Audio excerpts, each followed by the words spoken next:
ভয়াবহ এক বালুর ঝড়ে ঢেকে গেছে সৌদি আরবের রাজধানী এবং দেশটির বেশ কিছু অঞ্চল। মারাত্মক এই ঝড়ের কারণে দৃশ্যমানবতা কমে যায়, তাতে রাস্তার যানবাহন ধীর গতিতে চলতে বাধ্য হয়।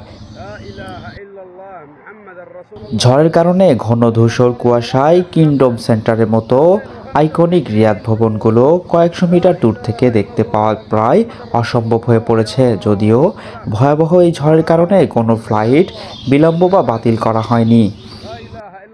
দেশটির আবহাওয়া কেন্দ্রের বরাত দিয়ে রাষ্ট্রীয় সংবাদ সংস্থা সৌদি প্রেস এজেন্সি জানিয়েছে, দেশটির পূর্ব দিকে এবং রিয়াদের ভূপৃষ্ঠের ধূলিকণার বাতাসের কারণে দৃশ্যমানতা হ্রাস পেয়েছে। তারা জানায়, এই বালুর ঝড়ের কবলে পড়তে পারে পবিত্র শহর মক্কা এবং মদিনাও। এমন অবস্থায় রিয়াদ ধরে মহাসড়কের ইলেকট্রনিক চিহ্নে চালকদের গতি কমানোর জন্য সতর্ক করা হয়েছে। লা ইলাহা ইল্লাল্লাহ মুহাম্মাদুর রাসূলুল্লাহ।